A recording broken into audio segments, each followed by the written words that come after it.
welcome to another episode of PK's War Room, this sporadic podcast that's meant to be every 2 weeks, but it never ever is because I am the most disorganized man you've ever met. And today I'm joined by, as I punch my microphone in a very professional way, a very special guest. It's Jay, Eons of Battle. Hello, how are you doing, sir? Hello, I am doing just fine. Excellent. Have you been working on videos today? Today I've just been tidying, but we have been getting videos ready like fiends over here. So, because last time we spoke about this, we found out, I've just punched my microphone again, let me move it. Jesus Christ. What a terrible audio experience for a podcast listener. But you were talking about how you planned and made videos like quite far in advance. So anything that you're working on now that is like weeks out? Yeah, we have videos that'll come out next month. Several of them already kind of shot, put together. That's so professional and so like, and I'm just over here like, yeah, mine's just like, whatever I'm fancying on the day, maybe. Who knows? I'm so hand to mouth, it's terrible. I mean, we have moments like that too, because usually we have some things that are collaborations and stuff, and so those usually are a little bit more right up against the wire, and then we have stuff that I paint and it's like, this could go anywhere. Let's push it off or push its release. Because your current collab as well, you're going to be playing Minaic at a convention soon-ish? Yes, Adepticon. Scott and I have been putting together Dark Eldar armies over the course of the last year and some change. I have been steadily making progress on mine to the point where I now am at 2,000 points and I'm just adding two. I just got a squad of Mandrakes and another squad of Grotesques done, and Scott, who has maybe been a little bit slacking on the project, he is doing it all this month. Yes, so I haven't seen... Have you put out content for it on your side? Yes, probably 6 videos. Okay, because I'll link them down. I haven't seen yours. They haven't... Let's just transparency. Like, we're friends and everything, but it hasn't come up in my feed. But Scott's came up when I watched them, and I really enjoyed his vlog style because he had like mishap after mishap around like masking tapes and oil paints and shit. And if everyone hasn't watched them, again, I'll link them in the description. I love them because I love like really honest hobby stuff where it's like, I'm behind, I'm probably slower than most people are, and I've messed this thing up, because it's like genuinely relatable to how it is when you actually are hobbying. Mm-hmm. Yeah, absolutely. I really enjoyed his videos. Yeah, it's sick. It's sick. Cool idea. So also one question, why are you both playing Drukari? Well, we both previously just bought Dark Eldar armies and didn't do them. And so just talking with Scott over the past few years. And so this January, I actually was gifted a couple more Dark Eldar kits. And I thought, okay, well, I'll just do it then. I'll do a Dark Eldar army. Scott also has an unpainted, unbuilt Dark Eldar army. Why don't we do this together and kind of bounce off of each other and both kind of go through experiencing this new thing in tandem? Have you played with your Drukari at all yet? So do you have a feel for their rules yet? Okay. Scott actually played with my Dark Eldar army. We played Combat Patrol last Adepticon, and I have played one game with my Dark Eldar and a few games TTS, like with the same list but not the minis. Sure. Okay, so you are actually like he's racing to get the army finished, but you're in the relaxed stage of army is finished. You can practice and you can actually like get used to your rules and such. Mm-hmm. Yeah. Fascinating stuff. Okay, so hobbying at the moment then, so you aren't painting Drukari, so what have you been doing hobby-wise? I have been painting a good amount of Dark Eldar, but one thing I'm working on right now is getting a Silvertide Necron army up and running. So yesterday, I just finished 40 more Necron warriors, bringing me up to 120. I think I messaged you getting some tactics. Yeah, you DM'd me about like what characters to put with them and such, and I had to like rack my brain because I haven't played with Necrons. I lost to Necrons, we'll come to that in a minute, recently, but I haven't played with them in ages. So what's the aim for this army? I just always loved warriors. When I was in high school, I collected 60 Necron warriors, which I thought was a monumental feat. I'd never seen so many of the same thing. And now that I'm a big boy with adult money, I'm like, well, why don't I just do it? I'll take as many Necrons as I'm allowed to take, give them every single buff I can, and see what happens. I see. I'm still in the amateur camp. I paid up to 60 when Indomitus, shortly after Indomitus came up, and I was like, well, I wanted to paint more. I can't be bothered. Even though they say like dry brushing and washing, it's like quite simple and stuff. But okay, interesting. So are you last time we also spoke on the podcast, you had played some competitive events. Have you played any since, or have you got any lined up? I played in a 5-round event at Dragonfall last year. I haven't played. My local store is going to start running their RTs soon. So I think I'm going to be doing either my Necrons or my Dark Eldar. Sick. I a little bit don't want to run Dark Eldar just because it's a really tricky army to pilot, and 120 Necron warriors isn't. So for people who don't know the terminology because you're fresh-faced or you're scared of competitive play, which you shouldn't be, an RTT is a 3-rounder. It's a one-day event, essentially. And yes, Drukari, much like all forms of elves, are like glass cannon, tricksy, movement really matters. And if you aren't very good or well-seasoned or practiced, you can slip up and your mistakes punish you much harder. Like when you're playing like swarms and when you're playing like custodies on knights, you can trip up a little bit and you're kind of okay. But with Eldar, your best units just get shot by bolt guns and just disappear, and you're like, well, shit, my elves are dead. So so that comes to like what I've been doing. I speed painted in January 2,000 points of guard and played guard at Beachhead. I'll talk about that in a second. But I read the new Eldar rules and I finally was like, fuck it, I'm going to actually build and paint my Eldar that I've had like in the cupboard for like years. So this is like the latest bit I've done. I've got one of my 3 wave serpents done to like tabletop ready standards. Airbrushing is cheat codes, obviously, everyone. I'll put better B-roll on screen for people here. But I've now learned that I love the Wave Serpent kit because I feel like it's timeless. Like this kit is like, it's 30 years old. This is like a 25-year-old like renovation of it a little bit. And it's like 1988. Yeah. I think it's the original. Out. And then they did like an update to the kit. I think it's slightly different, but still, it's like 25, 30 years. It's a long time. But I think with a modern paint job, which you don't see on the GW websites, I think it looks like, but maybe I'm biased because I remember these being a part of 40k. Do you think they're timeless or do you think they look old? I think they still hold up super, super well. Is your scheme Mimera? As in, no, you ask what craft world it is? Yeah, Mimera? No idea. I just like teal. I just picked some colours. Maybe I've accidentally onto it. I haven't finished the Guardians, but everyone in my craft world's got a white helmet. Which is an honor. So here's a weird thing. I bought my friend's collection off of him. And everyone, like the Dire Avengers, the Wraiths, everyone's got a white helmet. So I was like, you know what? I'm not going to repaint his bits. I'm going to play these like things he painted when he was like 16 in my competitive army alongside my brand spanking new stuff. And everyone's going to have a white helmet to like honor that. So I just picked teal as my normal color, but everything's an aspect warrior. So most of my armies are different color. So like, my Fire Dragons aren't even the official ones. They're the RTW ones because I bought these before the Fire Dragon kit got changed.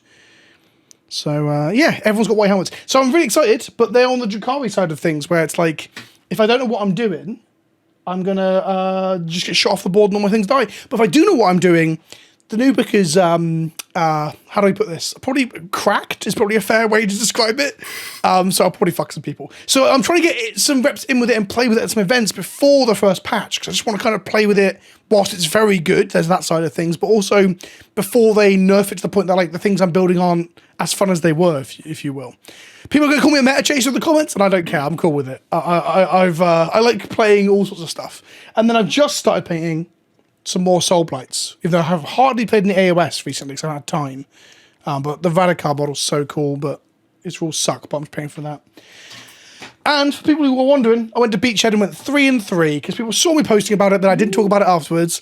I played Bridgehead, the new broken detachment for guard, and didn't win more than 50% of my games, so maybe I'm bad, but I think I played them wrong. I think I was tired. I also got home and realised I was playing rules wrong. So I was firing guns, telling people it's strength 9 when it's strength 12 on the Rogal Dorn. I forgot that one of my main turrets on the tank was twin linked for like 6 rounds of Warhammer. I didn't reroll any of the wounds. Just stuff like that. I'm like, no wonder I didn't do too well, you know? It's always good though when you mess up and you're like a disadvantage. I am always really nervous about like accidentally going the other way. Yeah, absolutely. Like and because you feel really bad, and and especially if you're playing competitive as well and you win something or do well at something, then you are really in the shit, right? Like I know at least I won't name and shame, but I know one player who fudged all the rules for their GSC, won an event, and then had to, after realizing they had fudged it, they did contact the TO and push off the prize and stuff. So they did the right thing, but what a dreadful feeling that is. I've been playing Eldar one. Yeah. They can turn off Overwatch, right? That's a thing they can do now for one of their special stratagems they get with their agility points. I thought you could... they have a strat? Dark Eldar can do it, but it's a enhancement. So Eldar... Have you seen the new Eldar rules? Nah. Okay, let's talk it very quickly, because this episode is about what you've seen in the thumbnail title, by the way. It is about our favourite and least favourite models in 40k. We're coming to that. Eldar have their strats, but their new army rule, they've got rid of fate dice, and they now have like what's called agile manoeuvres. They get 4 points at 2,000 points. And basically, it's just 6 more mini stratagems you can do, and you spend a point on each one. So one of them is bonus 2 movement inches. So like Banshees move 9 inches and can advance and charge, and they auto advance 6. They're really fast. Vehicles can auto move d6 plus 1 plus their movement. So it's an average of like 18 inches for a Wave Serpent. They can move after being shot. They can consolidate 6. If you fall back from them, they can then move d6 plus 1 in a different direction to try and hide. It's a lot of hidey, tricksy shit. But the main one is 1 CP after making a normal move, advance, fall back, or setting up, which I missed this, but I misread it. You can't overwatch them for the rest of the turn.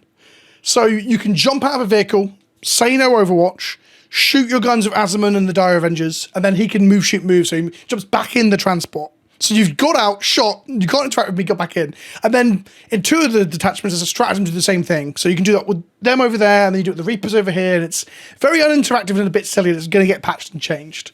So people find Drukari and Harlequins a bit tricksy, but like actual big Eldar now are like maybe even trixier in a way that's a bit oppressive. Yeah, that's very similar to Dark Eldar. We have a lot of get out of the boat, get back in the boat. But like we can only do that in a couple of key spots, like every phase. Yes. It's Dark Eldar. Have you played with or against Reaper's Wager, the new Grotmus weird Harlequin / Dark Eldar detachment? Reaper's Wager? Is it Harlequin and Dark Eldar? Yeah. I didn't know that. The point of it is, okay. it's a really weird detachment. I was really excited to run it, but then I did, and it sucks. I'm sure it can be played very well. I've heard of people writing lists where they actually ignore the Harlequins and just like force the detachment to like operate. But what's really annoying about it is, does it do a thing where like they're having a game? The theme is they're having a game, right? And each time if you kill someone with a Harlequin, the buff moves to the Drukari and back and forth, right? Like it's like you're ping ponging the army buff of +1 to hit or something. Is that right? Exactly. Yeah. Yeah. And what is the buff? I think it's like reroll wounds. Like reroll hit rolls of 1, reroll wound rolls of 1. But the frustrating thing is a lot of Dark Eldar have really easy access to reroll hits and wounds. So that's your army rule, isn't it? The wager is on our side. Pain tokens give you reroll wounds, don't they? Pain tokens give you reroll hits. Yeah. Reroll hits. And then Archons can give reroll wounds, which you take Archons a lot because they're really good. I think Drukari's rules are really fun right now. Like they get back in and out of boats is really fun, if a little bit frustrating for your opponent. Yeah, I'm so nervous about a Dark Eldar Codex because right now Games Workshop doesn't sell Court of the Archon, Beast Master, or Urian Rackhearth, which are super solid like A tier units in the index right now. Are they going to get dumped? Are we going to get a range refresh? Like, what's going to happen? Wild stuff, we just lost the Tantalus. Because the Beastmaster isn't actually one kit either, right? If you to build a Beastmaster unit in the current index, you have to buy 3 or 4, maybe 5 different out of production units that aren't available on GW's website to build one unit in.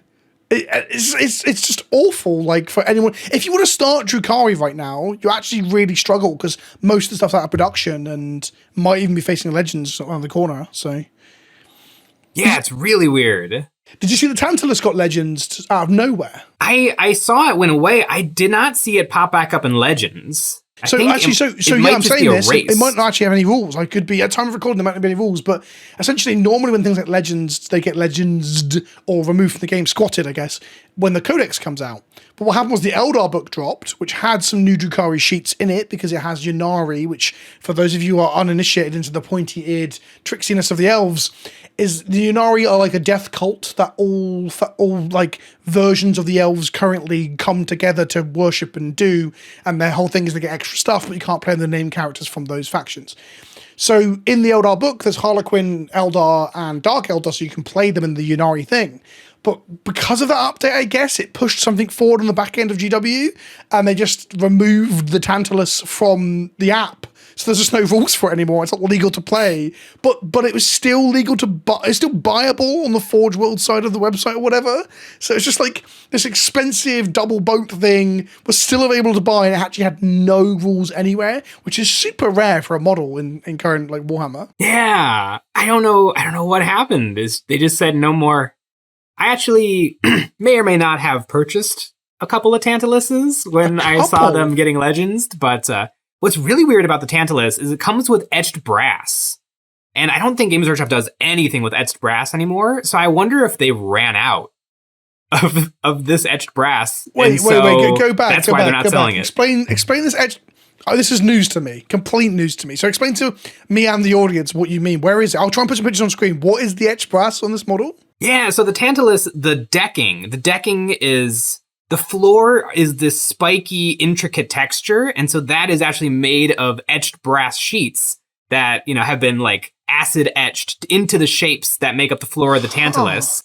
And I'm pretty sure it's the only Forge World unit that still uses etched brass. It was something that they played around with a lot in like the Bad Ab War era. In like 2016, there was a couple of kits that had it. There were some sheets for like, I think Chaos Guard and Grey Knights had an etched brass sheet, but they dropped that pretty quickly. But it was always a part of the Tantalus. Tantalus came out in 2011, and so maybe they just bought 1 million etched brass and they just ran out recently. That is fucking fascinating. I had no idea. I guess there's a bit of this with the Forge World side of models, and same with maybe even Finecast side of models. Is that like the molds for those things aren't as durable or in the modern day tech as, say, the injection molding of the plastic, right? So sometimes the rumor is when a unit is going out of production and out of stuff, it's because they just are running out of the ability to make it anymore. I think the War Boss on bike, that was one of them, because that thing, that I bought one of them and it came and like bits of it were crumbling off, and it had a bit of its mold in its arm. I had a bit of like rubber inside my model and stuff. It was just awful. And one of the prevailing wisdoms was that those molds are eroding and falling apart, and thus they're going to have to either remake them, which is expensive, or just decommission it and bring it to plastic later. Yeah, the rubber molds, they really don't last long. If you are really good at it, you might get 20 pulls out of a mold before it has to be redone. They keep the master model around. Oh, I see. So they have to keep remaking the rubber molds. Yeah. Huh. Have you been behind the scenes at Forge World and GW or not? No, I have nothing to do with Games Workshop. I've never gotten so much as an email, but I've done a lot of making, and I know some other companies and stuff. Well, they've never sent you anything. No, I have never gotten an email from Games Workshop. That's crazy. Is there? Yeah, I don't know.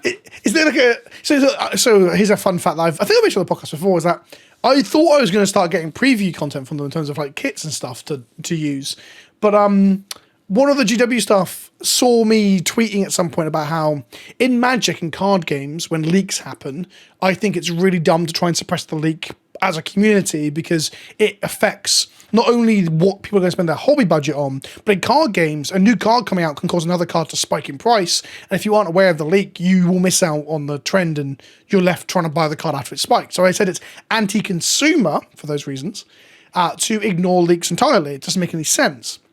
And I think GW do the right thing, right? They do the potato cam, they catch up. When Dante got leaked, they're like, oh, Mysteries in the Warp have stolen Dante, here's the thing. They do the right thing, and they take control of the narrative, if you will. But I think the GW employee that talked to me about this tweet might just think I'm a leaker now. So I think I'm never, ever getting anything from them. But it doesn't really matter to me too much, because I've got too much on my plate with my Magic channel anyway to be trying to keep up with their release schedule of plastic models, right? It's crazy. Yeah, I don't really care to work with Games Workshop. I know some people that they do work with, and they just send you like one of the new thing every once in a while. And we so rarely do the new thing. Yeah. It's pretty much, my videos are always just whatever I'm interested in right at that second. And so even if we got like Scatros or some new box, there's like a slim chance I would actually do it. Yeah, I guess it's like freebies, right? And also like, and hopefully getting the kits that you want and getting the new hotness. And I guess a lot of content creators, let's try and offer some insight into this and sort of personal stuff, I guess. So a lot of content creators want to do the new thing because the new thing is often what is favored by the viewership wanting to search out or click onto that content, right? So like, we see it every time, right? AOS comes out, AOS content across the board. Heresy came out, Heresy content across the board. And both of those things are now subdued back down where everyone's now back to the normal 40k / miniature painting output, right? So I think people want that. And also I think, especially with smaller creators, they think that getting in with the mothership, getting in with the big company will be their ticket to the success. But in my experience working in this space, Magic's the same, like getting in with Wizards, getting in with Games Workshop in this case, doesn't guarantee that you're going to get the traction on your social media platform of choice. It just means you're going to get some freebie stuff and kind of be at the mercy of what they want you to produce as well in a way. So, yeah. Let's do the actual thing we're meant to be doing right now. Oh, hang on. I didn't know. I need to ask you, actually. This is the last segment before we go into the models. So I'm going to start asking my guests a question to get to know them better, a deep personal question. So the question this week, and I want people in the comments to answer, or at least ridicule Jay if he gives a weird answer. What is your choice for breakfast eggs? Ooh, breakfast eggs? If I have to make it, then I usually do an over easy, and then I break it and it's a mess. If I'm at like a restaurant, I probably go scrambled. Can you explain for those of us that still live in the old world what over easy is? Oh yeah, you break an egg on the skillet and you cook it just like that, and then the yolk is runny but the white is cooked. So a fried egg. Yeah. Is there another way? Let's not get into that too much. Okay, so over easy if you're cooking them, which is how I do my eggs, by the way. Scrambled at a restaurant. Tell us in the comment section below if that was a weird answer, or if you agree with it, or what your answer for eggs are. And that'll also detract from what we're about to talk about, where people might ridicule our actual decisions and choices around this stuff. So we're going to talk favourite and least favourite Warhammer 40k models of all time. Do you want to go first, or do you want me to go first? Ooh, I'll go first. Are we doing favorite first or hated first? Your choice. We're going to alternate back and forth, but your choice on where you want to start. You're setting the tone, if you will. All right, I'll drop a favorite. My most favorite model, probably of all time, the Centurion Warsuit. 2013 kit from Games Workshop. Beautiful in every single way. It does require a little bit of kit bash and conversion, in my opinion, to make it perfect, but I absolutely adore the Centurion Warsuit. And I know everyone disagrees with me, but let me just paint a little picture. Space Marines are pinned down by enemy fire. They can't complete their mission, and so a drop pod rockets out of the sky. The Space Marines run into it and step out in a Centurion Warsuit. They just wade through the oncoming fire like it's not even a problem. They dump all of their crazy ammunition and then hop out. It's a power-up for a Space Marine. It is quite literally like they've ate a Mario mushroom and increased, not in height though, just in girth. They just get like 60% wider, don't they? Mm-hmm. Oh, I love the Centurion. I have 6 of them. I love them so much. I have every single option magnetized, so it's like 100 different weapon bits. It's amazing. I've always wanted to build and paint some. Oh, I say no. Let me take that back. Fuck building. I hate building generally, and these are not like they're fun to build. I've always wanted to paint some, but I've also been off the Marine hype train for a while. But I think they're a divisive model, right? They're quite a divisive model. You either think they're incredibly cool and interesting, or you think they look really fucking derpy. Or I guess in 40k, those two things can be the same as well.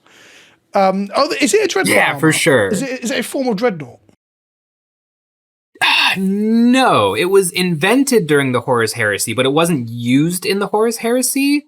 The STC exists, so the Imperium is currently manufacturing Centurion suits. I think they were initially designed to refuel ships, like, while they're running. Right, so they're actually for like 0G surface of ship exercises. Because obviously the Terminator armor, it is famously a tactical dreadnought armor, right? Like it's dreadnought armor shrunk down is the idea. It's dreadnought armor for inside ships. So the Centurions are a whole different kettle of fish. Yeah, the Centurions are just a weird middle ground of, it's essentially like a gun turret that can walk. When did these come out? 2013. Do you think they will last? Because they are firstborn, right? Importantly, these are not a Primaris unit. That is a really good question. I think the Space Marine, the squatty, old school Space Marine, is so hidden inside. it might stick around a little bit longer because they're essentially vehicles, even though they have the infantry keyword, which is awesome. Can they still go in drop pods? That's my next question, because you mentioned it. I'll look it up right now, because I feel like I'm sure they could at some point, but you know how 40k goes, right? I have no idea, because they do have the infantry keyword. They would be 4 wounds, so would they take up the place of 4? They can carry some. Oh no, they cannot. You can a drop pod in current 40k in 10th edition at the time of recording cannot transport jump pack, Wolfen, Gravis, Centurion, or Terminator models, which has not always been the case. So I'm pretty sure you used to be able to put that stuff in there. So currently, yeah, but then you just play Vanguard Spearhead detachment, and you use guerrilla tactics to just teleport scoot them around the board. And, they're drop podding in, but the drop pod's invisible. Yeah, it's not teleporting, it's not drop podding, it's like they're sneaking in and out of bushes. Like, these are sneaky Centurions at that point, right? Yeah. Okay. Interesting pick. I'm interested in how many people actually agree with that being like one of the... We're doing 5 favourites. The video is going to be called Best and Worst, and I do believe like these are... Let me explain my logic for this. So for mine are kind of categories of stuff. Mine are actually meant to make wider points. So my pick for favourite, I'm going to start at number 5, is the new Cadian Shock Troop kit. Okay, so it's not... So luckily we're not just doing single models here. You've already done an infantry troop and I'm now doing infantry troop. The reason I'm picking the Cadians for this, there's a few reasons. So one, I built them recently and they were just really fun to put together. They're full of the character of what the Guard feels like they should be, which is like guys with cigarettes stuck in their t-shirts, like cigarette packets, like, smoking a cig and like, going into combat and not really being as good as the rest of everyone else out there. But the thing I love about them is the reinvention of them to feel like that, but still keep the original feel, but true scale them and make them still intricate and full of detail, which one of my least favorite ones in a moment will do the other. We'll do the other side of that a little bit. They're also customizable and incredibly kit bashable, which is absolutely a thing that I love about Warhammer, and I think we should be keeping. Again, spoilers for my worst ones. There's some stuff on there about that. So, like, the Cadian kit comes with all different heads, loads of different arm options, loads of different gun options. If you buy the Cadian upgrade sprue, which is technically a different kit, I know, but now you've got one of them can hold a lumberjack axe, you've got, like, med kits, you've got blood bags, you've got all this customizability that I think makes infantry units look so interesting and exciting. I love it when you can do that customizable like shit with them. You can even keep matching them with old stuff, but the scale is completely fucked because everyone's arm pads are like twice the size on the old kits and shit. So the new Cadian Shock Troop is like the platonic ideal of a revamp of an infantry kit. I fucking love it. Just built some new Eldar Guardians. They're okay, but they're not the Cadian Shock Troop in terms of like customizability and like character, Yeah, I see that for sure. I've put together some of the new Cadians.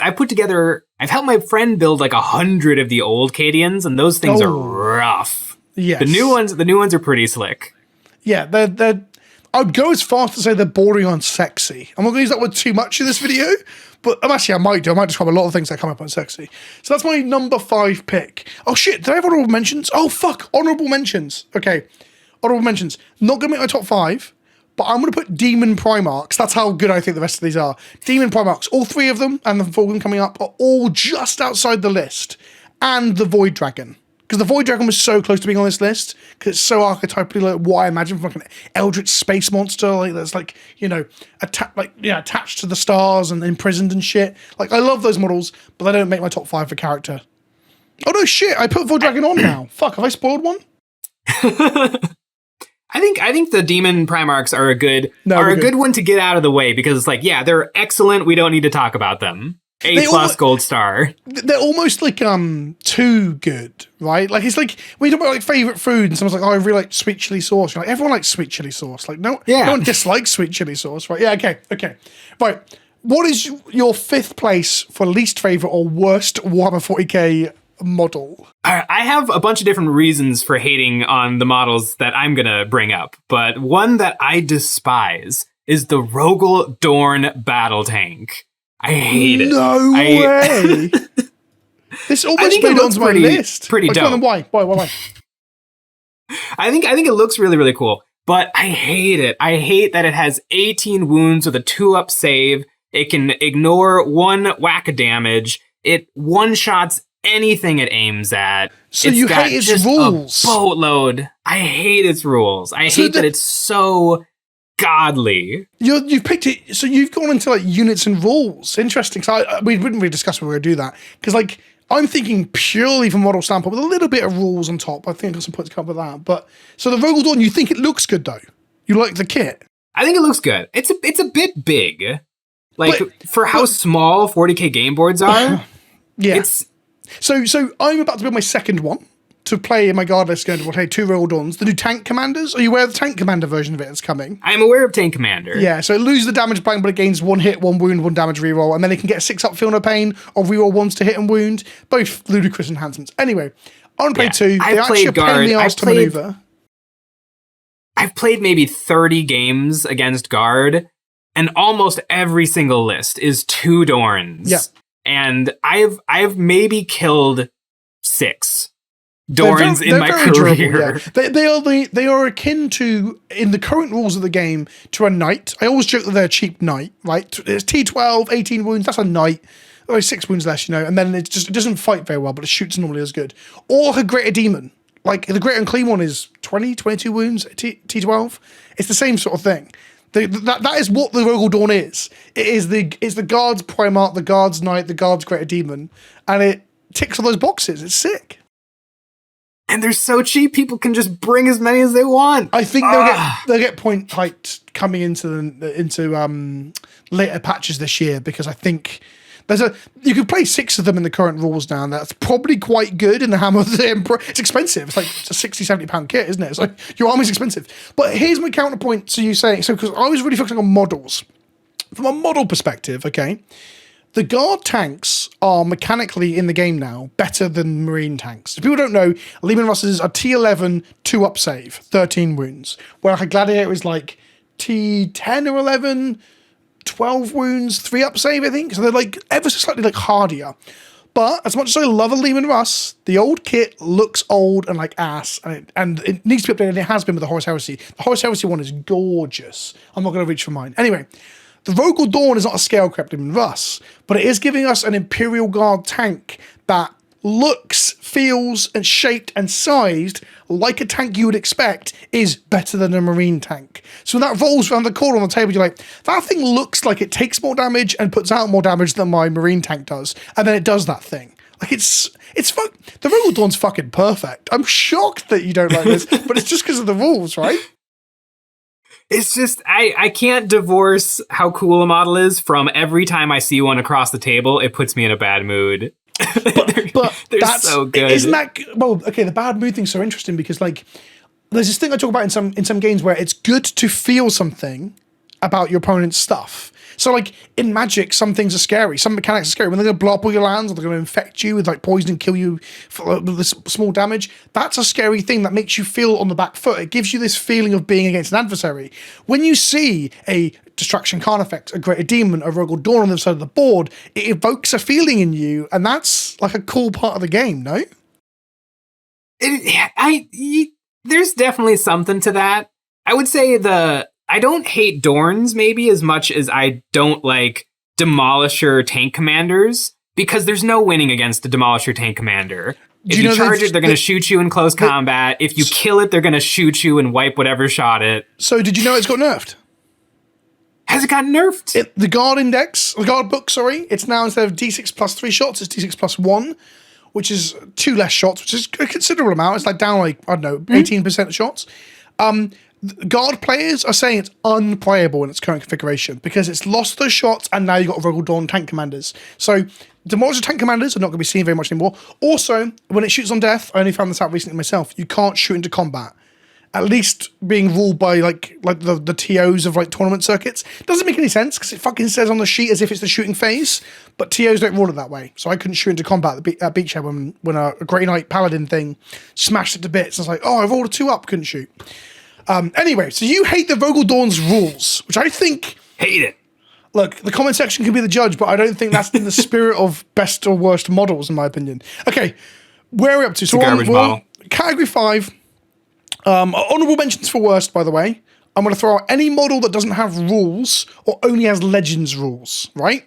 So we're on the rules thing again. Like Minsk, her new fucking command squad thing, the Orc from the Orc books. All of these models are fantastic. But they have no rules. They're just given rules to the 2, in Legends to the 2 little halfling ratling guys who are eating pies and sausages. Fuck Legends rules. Give me real rules. Who the fuck plays Legends? No one plays Legends stuff. It's just not a thing. There'll be one person in the comment section saying they do, but nobody fucking does. And the sacrosanct, the sacrosanct for the sisters who's got the flaming. That thing is gorgeous. What an incredible model. I believe at current time of recording, it has 0 rules. And it's on the wrong base to even be a sacrosanct. It's fucking stupid. It's absurd. That's my honorable mention. My number 5, let me check into my 2 different notes documents. Okay, number 5. This is the mirror, the opposite to the Catachan, is the new Orc Boy kit. Okay? Now, it looks fine. They're absolutely fine in terms of how they look. They look orky. That's fine. They are absolutely uncustomizable. Most of them have an arm attached to a leg. Like, we all know the fucking memes, right? Where you get a nipple attached to the foot, like in the kit, and you have to chop it all up. This makes them go together like shit, be impossible to kit bash, and have no customization. And orcs are the army in the game that normally rewards you the most for customizing your stuff. And they've released an uncustomizable basic infantry kit. And on top, I said you can take a different weapon on the heavy weapon. On top of that, it's so fucking bad of a situation that it's currently still on sale alongside the old boy kit, because they still need to keep that option around. It doesn't even achieve its fucking purpose of like replacing the old boy kit, because it just doesn't do the things that the old boy kit did. This is the exact opposite of the Cadians. This is what I fucking hate to see whenever they revamp something. And I'm always just clenching, like, please don't do this, my favorite factions. Yeah, I super agree. I have one example where Monopose basic infantry is kind of perfect, and that's Necron warriors. Sure. They're just kind of really slick. Yeah. But for sure, I've built the Monopose Orc Boyz. They look great when they're done, but yeah, you can only build them exactly according to the instructions. Yeah, like I think I kit bashed like claws onto the sergeants and stuff in my 2 squads that I did, but it involved green stuff and sprue goo and all sorts of shit to make it work. It's embarrassing. I do agree with you about the warriors. If the unit is uniform and they're meant to look very similar, and they're also a thing that you want to build in absolute mass, absolutely. Orcs you may want to build in mass, but they shouldn't be uniform either. Like, I firmly believe every Orc boy should have a little bit of personality sprinkled onto him. Otherwise, what's the fucking point in playing orcs, right? So as you can see, I've got some very grandiose themes running through my lists. Okay, over to you for your number 4 pick for best model in 40k. Ooh, number 4 pick for best.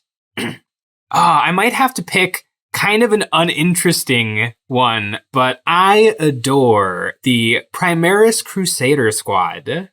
Interesting. Why is that? I am a Black Templar player. The Crusader squad is our version of Intercessors.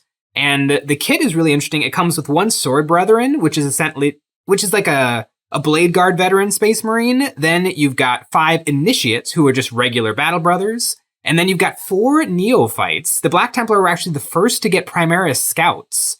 And weirdly enough, the upgrade frame for Black Templar actually had the Scout shotguns. And so if you wanted to take Primaris Scouts with shotguns, you had to use the Black Templar frame. Now, with the real Scouts kit, you can just have shotguns, but no one's buying the Scout kit because it's for Kill Team and it's like $80, and no one's going to do that. But I love the Primaris Crusader, all of the little details on them. The kit is so loaded with bits because it gives you options for all chainswords or all bolt guns. And you never take the bolt guns, so you just put those on your other Marines. And now they have the cool chained weapon Black Templarness. Yeah, I was going to say they get, yes, yeah.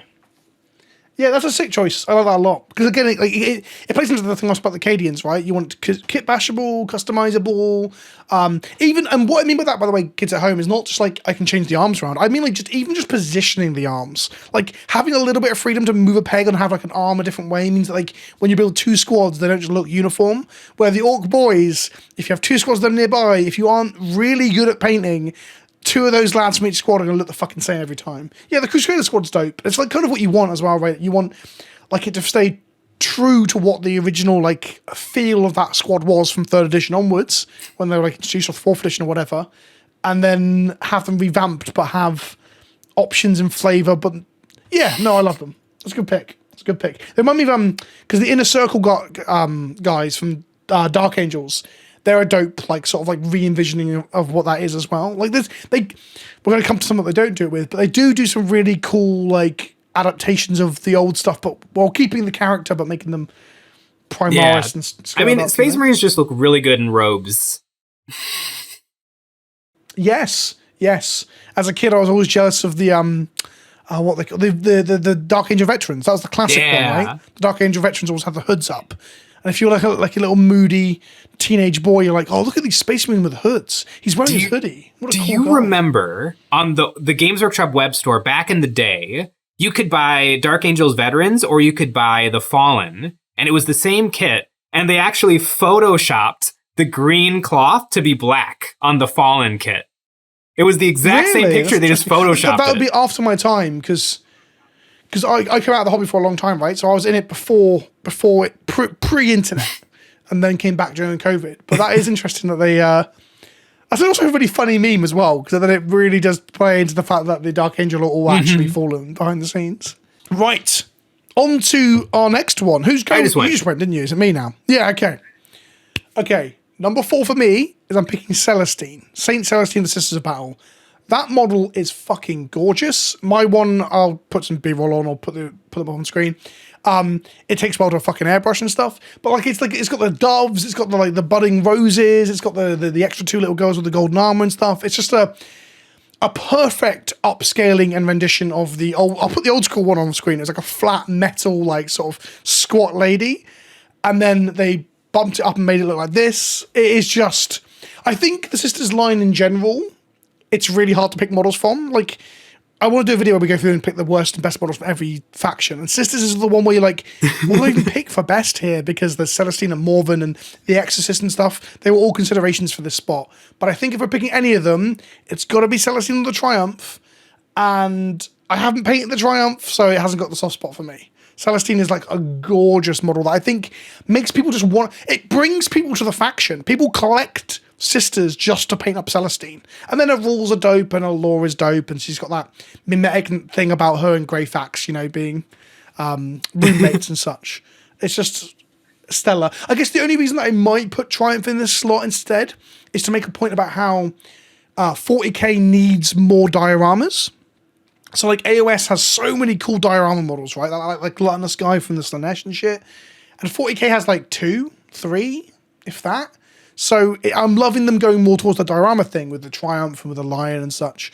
So yeah, I think Celestine is awesome. Banger. Absolutely incredible. When model. Gathering Storm came out and they dropped like Heroes of the Storm, I bought Celestine. I have no reason to own Celestine, but I've got one. And it's an unbelievably gorgeous miniature.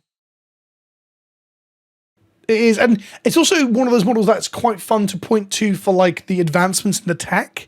Like, I know it's just some strings of plastic scroll work, but I mean, it was like one of the progenitors for let's move away from flight stands, right? Because prior to that, you just got suppressors, maybe like a year or so before, and inceptors, as the primarification of the jump pack troop came, and those flight stands fucking suck ass, right? They're like the worst. So to move on to scrolls, but then they've gone backwards, right? Because now we've got like Chaos Lord jumping off the rock and stuff like that. So sometimes they do it well, sometimes they don't. But that's my pick. I don't actually have as much to say about Celestine as I do the other ones on this list. But to be honest, I don't think people are going to like. No one's going to hear me say Celestine and go like, "What's he talking about?" Everyone's just going to nod along like, "Yeah, it's Celestine or Triumph, right?" What is your pick for number? I'm going to lose track of numbers soon, so I'm not writing this down. Number 4. Number 4, hate. No, you did it first. No, it's number 4 that you hate. Number 4 that I hate. It's your hate. It's your worst now. I'm going to have probably another controversial pick. I pick the, what's it called? The Belisari Iron Crawler or the Sidonian Dragoon, the Chicken Walker of the AdMech. Oh, interesting. Why? I personally adore this miniature. I bought when in 2016 or 17 when Skitarii dropped. I started a Skitarii army buying 2 of these suckers, and then I saw what Games Workshop did with their rules, and I kind of like their rules a lot. They're just a dude on a horse. I think the cheapest way you can build it is 50 points, and the most expensive way is 85 or 75. You need like a dozen of these things if you want them in your list. Right. So far of your things you hate, you've got a model that you love but you hate the rules of, and then you've got a model that we said you hate or dislike, and you just told me you love it. You love this Just model. let's not give the Dorn too much credit. I'm okay with the Dorn. It's fine. Stellar model. So just don't look at it from underneath. So I'm a fan of the Chicken Walker too. I think I love the derpy side of 40k. The Stilts Man from the AdMech, while we're on that topic, I think that's wonderful. I think Stilts Man is very funny, and I think there should be more of that shit in 40k.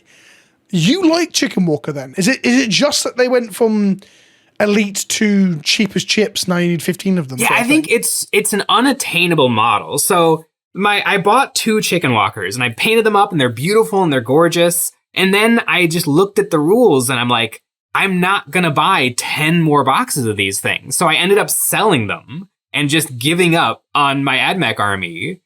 Like 12 Chicken Walkers. How big are the units of them? Is it do you have to take them in 3s now, or is it 1 to 3s? It's 1 to 3, but you'd probably do at least 2 or 3 if you're doing it. Like, if I would love to be able to tech into Chicken Walker, but I cannot afford it. It's impossible. And I think that's an interesting wider point about AdMech in general, right? That's just a problem with a lot of AdMech. It's so expensive to buy the kits, and they keep making it worse by making them cheaper and more horde based, right? Yeah, I mean, if they were sold in 2s or 3s, that would help a ton, or if they maybe came in the start collecting, but it's just undoable to buy so many of these 6250 boxes of Stiltmans. Or I guess stilt chickens. Don't wish for things. The monkey paw will curl. You say you want boxes of 2s and 3s. They won't make them cheaper. They'll just only be available in those numbers. Like, it's just happened with Aeldari Warwalkers, right? Like, they're quite good in the new book. They give a bonus pip of AP or ignore cover, one of the two. So a lot of Eldar players now want 1 Warwalker. They've decommissioned the 1 Warwalker, and now you buy them in boxes of 2, which no fucking Aeldari player wants. So now everyone's on eBay looking for them or trying to split boxes. So you could get your wish, but it's still impractical for those people who want 1, you know, or want 2. Yeah, well, I think Games Workshop is truly trapped, because if they fix the rules and make it more of an elite unit, just 1 dude on a horse who's basically a sentinel is not that interesting to me. But if they made it, they can't make the model cheaper because Games Workshop would never do that. And so I want the current rules, but I want to be able to have the model, and I can't have the model. They could do some sort of revamp with it, I'm sure. Like, the Sentinels in Guard right now are really cool, especially Scout Sentinels. They move, they pre-game move, and they give you rerolls and stuff, and they're cheap for like actions and stuff. And these were really good last edition, weren't they? I remember going to events and people were running like 18 of them, 9 of them, whatever the max number was. And because they were just like 50 point, I guess because they were cheap. They were just cheap las cannon platforms like Move 10 or whatever. Those are people with very deep pockets. Yeah. Yeah, exactly. And that's one of the problems with not only AdMech, but to go back to the Celestine thing a little bit, Sisters too. Both armies in the last couple of years have had their points reduced in certain spots to make them more of a horde army, which is weird because both of them are kind of pseudo-elite. Like, the AdMech are the guys with the really good tech, and the Sisters are like, you know, the few faithful in the universe or whatever. But then they reduce the points, and they're also the most expensive kits in the game, having to spend, I haven't got the numbers to hand, but silly money to build, like, you know, like you said, squads of Chicken Walkers or 10 or 20 gold blobs of Battle Sisters and such. So in giving them a new identity as being a swarm army, you just end up making the army like unobtainably expensive. So I don't hate this include. I just think it's funny that you've done 2 now where you're like, the model's fine, but there's the wider reason. Yeah, I mean, I had a dream. I had a dream of a Chicken Walker army, and then I had to let that dream go because Games Workshop charged too much. I have a list of 12 of these chickens. Maybe you should manifest that dream through 3D printing. Yeah, but I like the model so much. If the 3D print didn't look just like the model, I wouldn't be happy with it. Yeah, that's fair. Why don't you actually 3D print chickens? Like actual chocobos from Final Fantasy. Chocobo, las cannon, 1 AdMech man on the back. I have a friend who would love that idea. If you show up to a tournament with like 10 chocobos. A beachhead, I'll see if I can get a picture for it here. There was an army of war dogs, like, you know, Chaos Knight war dogs or whatever, but they were babies. They were 3D printed baby dolls, and their heads were caved in, like cracked and smashed, like porcelain dolls, with the guns popping out of them. And they were like bright blue on ice bases. They were wonderful. But the funny thing is, he obviously, because of points change, had room for 1 more war dog and hadn't had it customized to this extent. So he had 10 of these beautifully painted and crafted up themed army. The 11th war dog was just a grey plastic prime with a spot color, like normal war dog. It stuck out like a sore thumb. It's so funny. Okay. pick 4 or 4th place for me on the worst models is going to be Imperial Guard's Catachan. This is a really easy pick. It's so easy. It's so simple. There's always memes about the oldest kits and the worst kits in the game, right? And 40k has had so many updates lately that we're actually running out of old memes.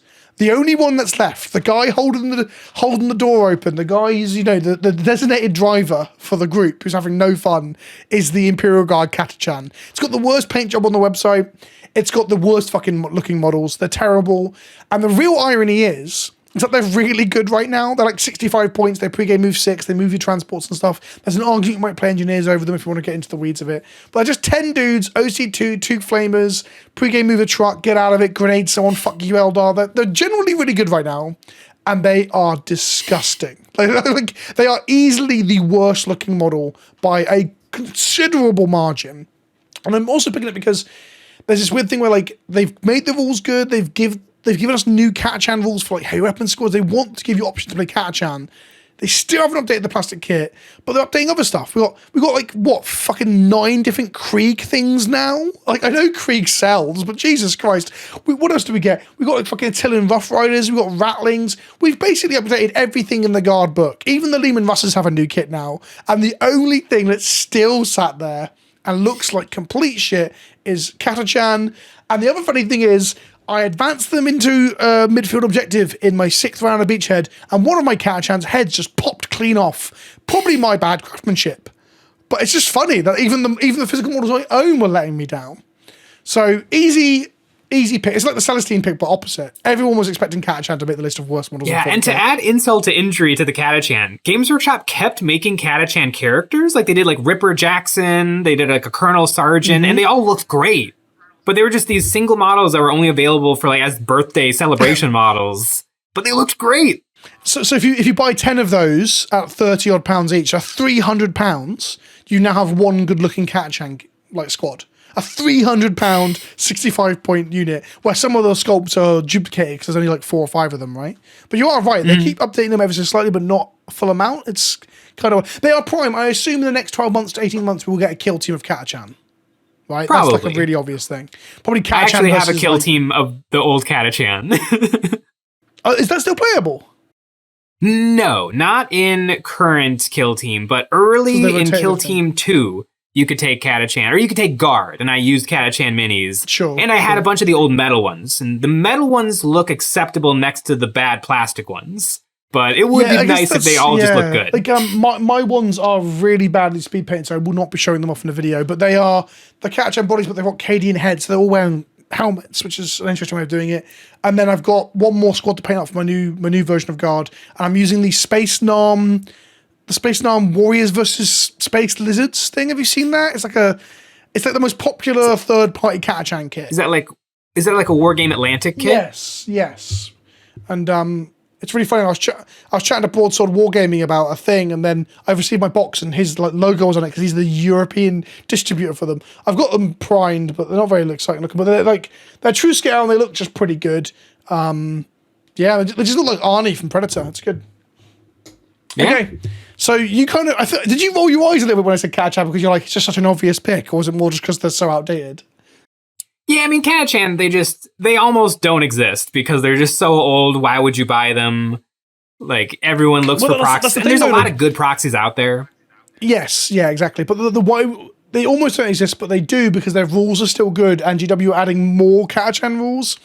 Like, the Catachan heavy weapon squads now have better rules than the Cadian version because they like real ones to hit and wound into vehicles. You're like, and they have Scout. So and they have Scout, exactly, yeah. So they're just significantly better. So I'm going to play my one as a Catachan one and just say to my opponents at events, they might look like Cadians, but that's a Catachan weapon squad. Like, it's just like, what are we doing, GW? Give us some plastic Catachans. You're getting so good at updating everything. And the Catachan, like, they were probably expecting it, this codex, right? They all sat there in their little bunker on the Death Ward, like, fingers crossed. And then just more Krieg walk in, and they're just like, dude, we're in rags here. We haven't had a close update for 30 years. Okay, what is your pick number 3 on your list for good shit? Ooh, for good. Okay, well, I'm going to be done with Black Templar. I could just rattle off every Black Templar unit, but I won't. Well, so far you're 2 for 2 on Marines, right? Is this another Marine? Oh, was my first pick Marines? I don't even remember what I'm talking about anymore. Oh yeah, Centurions. Oh, Centurions are so good. You can go 5 for 5 for Marines if you want. The comment section will judge you, but live your best life. I mean, there's so many, like, I'm going to say Sisters of Battle, Battle Sisters. I've painted 20 for other people, and they're such a joy to build. They look so gorgeous. They actually paint up pretty well for what they are. Mm-hmm. Usually, like, things with skirts and armor and all of these different things working together are pain in the butt to paint, but Sisters kind of aren't. Like, I agree. I love the kit. I've built them, and I think the customizability thing comes in again. Like, I've kit bashed so many of these into Retributors and similar. I will disagree about the painting, though. I think they've got a little bit too much detail. They suffer from the modern design sensibilities of GW, where everyone has to have little rucksacks and skirts and filigree and a little note here, a little note there. And sometimes you're like, just give me some flat panels, my guy. Like, this is power armor. This should be easier. But I do love them. I do love Sisters. I think Battle Sisters are a great, like, step up unit. Like, Space Marines, easy to paint. You can do almost nothing, or you can do a really good job and they'll look great. I think Sisters are a really great, like, second army. You're starting to get good. You're watching a lot of YouTube. You want to try out something. I think the Sisters are a really great Eons of Battle. Kit. Watch me. I've done a few videos on the Sisters. Like, Gene Stealer cults suck to paint. I've painted so many Gene Stealer cults. It's so hard to make them look good or like anything. And I feel like Sisters just work out. I think that's a fair point. Like, I think, because I'm painting Eldar at the moment, I think Eldar is a significantly harder army to paint if you want to paint them looking good compared to your big chunky Marines or whatever. So I think you're right. Like, Sisters are probably in terms of the basic troop at least, a lot of their centerpiece models and characters do ask you to do something fancy with them, right? Like your Triumphs and your Celestines and such. But yeah, it's a good step up. I think so. And again, like we said, power armor and robes, right? It's a good mix. There's a reason there's so many like Stone Guard and Blade Guard all over their robes and stuff now, because it looks dope. Yeah, an absolutely iconic 40k unit. I think you could show Sisters to most people and they would be able to guess that they're 40k or a Warhammer or something or other. Yeah, nuns with guns and power armor. That's the good shit. Big fan of it. I'm gonna go for even more normie than that for my third pick. And say norm, I don't think Sisters is normie. Redemptor. The Redemptor. Straight up, the Redemptor. Absolutely. I almost put this at number 1. I fucking love this model. Like, so growing up, the two coolest things in 40k for me, at least on the Marine side of things, were Terminators and Dreadnoughts.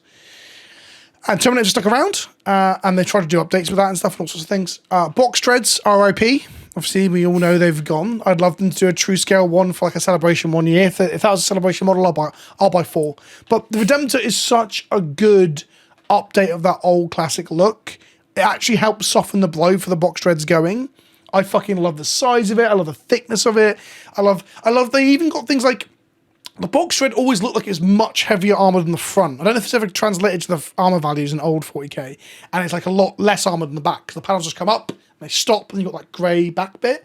And the Redemptor just expands that and grows that sort of design language. Oh, it's gorgeous. Big fucking fists, big guns. The downside is the original Redemptor only had like 2 gun options, right? Which made it much more limited than the traditional Dread.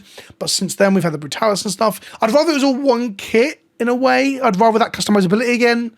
But ultimately, Redemptors, Brutalis, and Ballistus, that's the one. Yeah, that's the mate range one. I love all of them. I love the fucking Robocop bipedal walker thing. I'm not really into hover stuff unless they're elves, you know? Yeah, totally agree. Redemptor kit is awesome. I own 3 of them. I do have a complaint about the Ballistus. The Ballistus with the bolted on guns, love it. It's weird that it has knees. Doesn't the normal one have knees? The normal one has knees, and the normal one looks like it should have knees. Like, especially the multi-melta double fist one, like, it looks like a brawler, like it can really get in there. I kind of wish the Ballistus had more of the old school legs, where it's just weird robot tripod machinery. Like, something about the Ballistus having knees. Like, it'd have better stabilization to shoot better. Yeah, kind of like how the Ironclad had like funky feet. Yeah, I can see that. Or even if it had like a support structure that's like pins down to the ground, something to give it more. Yeah, I get it. I like that. I like that idea. Because like it's kind of like how we got. Do we get a plastic Derrido now? Do we have a plastic one of those? Yes. Yeah, I like the Derrido. I love all these dreads. God, I wish the Derridos and the Contemptors had rules in, and Leviathan dreads. Oh God, don't get me started. I love all that shit so much. I got my Black Templar Derrideo finished, I think 2 weeks before 10th edition, and the axing of all the 30k units and 40k. Fuck. I got to play my Contemptor character in the Red Iron Hands as I was playing at the end of 9th. So I got to have my one last hurrah with my Contemptor. And now I've just got 3 Blood Angels Contemptors sat on a shelf and they just have rules. Hell, well, the Leviathan Dreadnought might even have made it onto this list if it had 40k rules, because I fucking love the Leviathans. Like, what a gorgeous model. What a gorgeous, cool, fucking stunning profile and everything. Anyway, Redemptors, love them. I think it's the best thing to come out of all of the Primaris. I mean that by like a large margin. I guess some of the unique stuff like Swordbrethren are very cool, Inner Circle are very cool. Those things are pretty good. But like of the core Marine stuff, a lot of it is like, it's Firstborn but taller. I'd prefer the Firstborn helmets, the Primaris helmets. But the Redemptor, I'm like, I can accept that as a replacement to my beloved, right? It is just a stunner. We're on to your third place for things you hate, but I can guarantee you're going to tell me you love the model, but... Third hated. So you brought up a fun Primaris era Space Marine. So I'm going to bring up a fun Primaris era Space Marine. Aggressors. Aggressors look like trash. Really? Do you hate all Gravis or just Aggressors? No, I like Gravis. I like heavy intercessors. Inceptors are neat. I don't like their little spring feet. I usually cut those off, but the Aggressors, there's some artwork that makes them look kind of acceptable, but they're unbelievably humongous power fists with an equally big gun bolted to the side of it. Their little shoulder missiles that kind of weakens their shoulders. They've all got like bones or something hanging between their legs. So it's just, they have no silhouette. They're so ugly. They're completely unposable. I have 3. So I agree with some of that. They're definitely unposable. Absolutely. They're like if you actually if you snip the clips and move their arms, they just look fucking stupid. You can't actually move their arms anywhere. And I also agree about cock bones. Like I have no idea where they've all got crotch boxes full of skulls. It's like an era of GW being like, we need to over-design this to make them look more gothic. And you're like, but this looks silly. I agree with that for sure. Yeah, I like the idea of a close range Gravis unit. You know, they're up armored so they can get a little closer to the action, but it just feels so dumb and unspace Marines-y to have them literally point their giant boxing gloves at the opponent to shoot. That doesn't seem very tactical. Right. Counterpoint. I'm sorry I'm giving you counterpoints for all of yours, but it's part of the discussion, I guess. You love Centurions, though, right? Yeah. Don't they look the same? Yes and no. I think Centurions do have a silhouette, but a giant boxy robot silhouette, where I don't think the Gravis guys do. But to me, like Centurions, the gun is very industrial and bolted underneath a gigantic robot arm. I don't think, like, the robot arm does have like a manipulator oven mitts, but they don't actually have like fingers. They're not meant to really do anything with their arms other than shield themselves or shoot the enemy. Like, it is a similar unit, but I think the Gravis does it exactly wrong, where the Centurion suit. I also like that the Centurion suit is kind of got like a skeletal armor over top of it, where the Centurion suit is just power fist bolted to a Gravis suit. Yeah, I think Gravis armor in general just looks like a fat Marine. Yeah. I don't I'm not a huge fan of it, but I kind of do like Aggressors, so I'm actually surprised at that one. I guess the other question I would have for you on this topic then, so Centurions and Aggressors, you're saying Centurions have reasons you like them more. How do you feel about modern Marneus Calgar with his silly gun fist bullshit? I like him about as much as the old one. He's fine. But is he in Gravis? It is Gravis, yeah, it's Gravis armor. Because have you played Space Marine 2? I have. Yeah, because in that he's doing the sidestepping with his fists like this. He's like, and it's just he looks like such a dickhead in that game. Like, I think Marneus Calgar is a cool character. The fact that they did the comic books where he like rips the head of the Lord of Skulls off and like daggers it down the throat. Like, I like the idea of this super unbelievably, like, he's, you know, there's Guilliman, then there's Marneus. in that game when he just like jumps out of his ship and starts doing his strutting gun thing. I'm just like, this guy's a loser. He's not a chapter master. He looks like an idiot. Yeah, I think I definitely, there's some kits that I think look really good in Gravis, like Iron Father Pharos or Apothecary Biologus, where it just looks really, really good to have that extra armor and extra chonkiness. Yeah, but the great. Aggressors are just the worst version of it. If there was Aggressors, but they were a little bit more like the Leagues of Votann, like heavy infantry guys with the kind of chainsaw grip big guns, kind of like a heavy bolter style. Like, I think there'd be ways of making Gravis Aggressors cool. Heavy. Maybe if they had a big intercessors, shield. right? The heavy intercessor is in Gravis and is just holding a big bolt rifle. It's same, yeah. I agree. I think Ferris and the Biologus look great. I agree. I think so. I don't completely agree with you on Aggressors. Some of the points definitely. I think Marneus is the thing you said there, where they're just like giant glove pointy, and it just looks stupid. So yeah, I'm about 60% of the way with you on that one. Okay.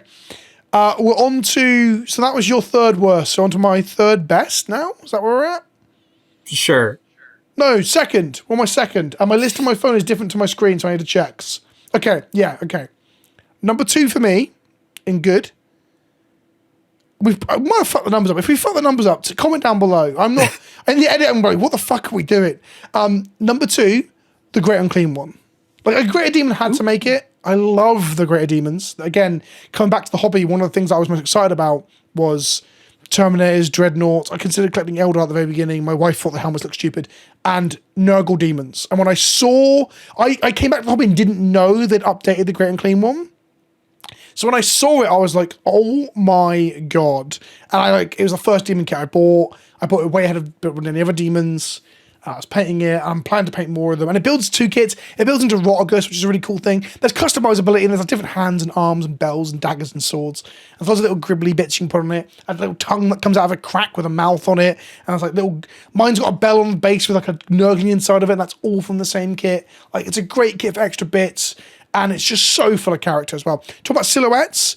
The Greater Demons are some of the best silhouettes in the game.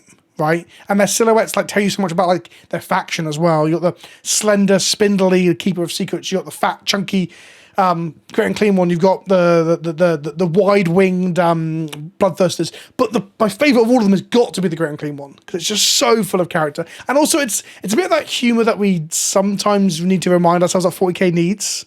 And Nurgle is definitely there. So Great Unclean one is the best of the Greater Demons, but you consider this the Greater Demon slot really. Yeah, I think that's a really, really good pick. Every time I go to Adepticon, I see hundreds of Great Unclean ones in people's armies or in painting competitions and stuff. It is a phenomenal just model. I even think like technically accomplished modeling, probably the DN Primarchs are better, like Mortarion and stuff. But I think there's just a little bit more character in the Great Unclean one, and it's character that isn't easily replicable elsewhere in the line either. Like, it's hard to find something that looks so comical but also menacing. And also, like, finally in this edition it's got some pretty cool rules too, so like it's actually pretty good. And when you see it sat on an objective, you're like, yeah, that looks like it's hard to shift. Like, it looks like, we talked about the Rogal Dorn earlier, like it looks like it's hard to shift, and I think that does a lot. I've played against a couple, and yeah, they're a bullet sponge. They will soak up whatever you throw at it. I've just realised I know what's going on with my numbers. I've jumped ahead. I was meant to do my worst. I'm just doing my good. I'm gonna do my worst that should have come after your worst. I'm saying Loyalist Primarchs at number 3. I don't like either of them. I think the Lion is fine, and I don't think a Primarch should be fine. I think a Primarch should be exciting. So the Lion is fine. Dire armor, extra bits. It's bordering on. It's like a 7 out of 10. That should be that. Guilliman, I think, is actively derpy. Do not like. I think he looks stupid. And then the other Primarch that we've kind of had come is Sanguinius, who's still dead. So we didn't get a Warp Ghost. We didn't get a Sanguinius. He's just dead. We got a Sanguinor, which was a faithful adaptation of the old model. It was, again, fine. So we're 3 for 3 on Loyalist Primarchs just being fine. And that is not good enough. When you look at Demon Primarchs, you're like, none of these are fine. These are all like 10 out of 10, 12 out of 10, like stellar models that absolutely encapsulate their faction. So my third pick for worst models in 40k to prove a point is the Loyalist Primarch. They're not good enough. I do agree. I think Guilliman is very, very derpy. I kind of like that he's stupid but mostly because I mostly interact with Guilliman through the memes of shipping him with Yvraine. Sure. The lion is like an objectively good model, but it's hard to get excited about him because he's just a cool knight guy. Like you don't look at the model and get what he's about. Yes. Yeah. Well, I guess maybe you do get ways, but maybe that's the problem with the lion. Maybe the lion, I'm going to upset some people here, aren't I? Maybe the lion is just fucking boring. Is that too harsh? Like, hi, I've got a sword. This is the problem with any of the Primarchs that are like about being good at combat, right? Or one-on-one combat. You are now just one. Yeah, it's like you're one of 12 Primarch or whatever. Like at least like. So I listened to No No Fear recently, and Guilliman is a writer, and so is Lorgar. Here's a really cool tangent for you people at home. Mm-hmm. So Guilliman is about technical ability and the codex and strategy and writing all that down to learn from it. And Lorgar is about poetry and art and philosophy. They are two like sides of the same coin. It's like Batman and all his villains. It's really cool to have them be like nemesis for parts of the heresy, and eventually when Lorgar comes back to 40k, which I'm very excited about, because they're both writers in different ways. Then you get other parts of the heresy, you're like, well, Angon's big and strong, and Fulgrim and Sanguinius and the Lion can all fight real good. And then like Sanguinius is more tricky because he's a literal angel that flies, is into artistry, and he's psychic. See what I mean? Some Primarchs have a little bit more going on than others. And the Lion, other than like fucking, is it Charles Dance from Lord of the Rings? Is that not Lord of the Rings, from Game of Thrones? Tyrion Lannister? Is it Tyrion? Tyrion is Dinklage. So not Tyrion, Tyrion's dad. I watched it once a long time ago. Is that the power that he looks like him? Yeah, so the Lion is boring. Guilliman, to go back to that, do you think the Durbinus is good? I would prefer he look good, but having him look so stupid is kind of fun. He looks like Buzz Lightyear. He looks like if you kit bashed Buzz Lightyear into a 40k model. Absolutely. I really don't think they knew what... Did he come back before Magnus? Because Magnus was the first team in Primarch, wasn't he? Yeah. Yeah, he was after. Because he was No Fear, so 2020. That's so weird that because I wasn't in the hobby at the point, right? But looking back on it, it's probably hype when they first showed their first Primarch off. But why pick Magnus as your first one? What a weird choice, right? Yeah. It just happened that they were redoing Thousand Suns. So they're like, yeah, whatever, that can be the first one. But yeah, a lot of is before they figured it out, I think, because the Lion's proportions look so much better. Like, he is bigger than normal Marine, but he looks like he should be bigger. Guilliman looks like he's swollen, right? It looks like he's not meant to be that side. Like he's just trapped his entire upper body in a door, and now he's just swollen up because of it. Yeah, a lot of the fallen Primarchs are actually weirdly alive, but haven't done anything for the last 10,000 years. I'm not. I was also this thing of like the Primarchs and the Emperor should never come back. Fuck ever having an Emperor model. I really don't want that. But now we're here and we're doing it. I'm kind of into it, right? Like, Magnus is so fucking cool in 40k and so on. I can't wait for Lorgar. I'm excited for Loyalists. I just hope that... Who's next for Loyalists? Who do you think it's going to be? I have a secret dream about the Primarchs coming back. So Dorn, the only thing recovered from Dorn was his fist. I think it would be unbelievable if it was unveiled that Alfarius Omegon has actually had Dorn as their prisoner for the last 10,000 years. And they reveal to the Imperium that they have him, and that sparks another great crusade. Okay, to go rescue Dorn. Yeah, the search for Dorn. I love that kind of shit. I'm into that. Some fun Alfarius shenanigans could be that the arm recovered was actually his fist, and Dorn is actually whole. That would just be a fun little wrinkle of, for 10,000 years, the Imperial fists have been praying to Alfarius's arm. Okay, yeah, I love that too. But yeah, I'd love some of that stuff. I'd love it if we got them. But I was excited when you said that because of his arm being missing, that we got a Dorn where he only has one arm, and he's the leader of the Imperial Fist. Cool, I think that'd be super interesting. Like, I don't want them all to come back. Right, here's the thing: if they all come back and they're all holding shield or fist or gun in one hand, sword in the other, that fucking blows. And so far, we're 2 for 3. Like one, I guess we didn't get that with Sanguinary. He's still a corpse. But if Lehman Russ comes back and he's big chainsword in one hand, bolt gauntlet in the other, I'm gonna scream. All right, look at Fulgrim, look at Angron. Like, these models are phenomenal. We already did it as the honorable mention of everyone loves them, but I think the loyalists kind of suck. Yeah, I mean, they're just guys. At least the Demon Primarchs are monsters. At least the Lions are guy in proportions, though. It looks like Gulliman's suit has been left out in the rain, and he's put it back on. It's like a sodden cardboard Buzz Lightyear outfit. Anyway, on to you for pick number 2 of your favourite. Ooh. So I've already done mine now because I did it all out of sequence. So Great Cleveland was mine. Another just absolute banger of a miniature. I think I got to go with a little bit of a selfish pick and say Kroot Rampagers. Ooh, and it's not just because I just bought 4 of them. Is that the big gorilla thing? It's the close combat gorilla thing. I actually owned, I guess Rampagers are brand spanking new, but I actually owned a bunch of the old Krootox Riders. These models are so much fun and flavorful, and they're so unbelievably good in game. You're still, it's so funny because I consider myself a competitive player, but you're more into the rules on this than I am. It's funny. This model is sick, though. This model is very good. Yeah, they're brand spanking new. They're so good on the tabletop, and they're so, like, I like a big, chonky model. And I really like cavalry, but I don't get to experience a lot of cavalry. And so big gorilla monsters being ridden by Kroot is so awesome. I didn't know these existed. When you said it, I was picturing the one with the gun on top. I remember that one coming out. I didn't remember these coming out. And I've yet to see them in an event. I played against Tau playing the Vespid Christmas auxiliary thing recently. Interesting, yeah. And they had a lot of Kroot with Vespids, but...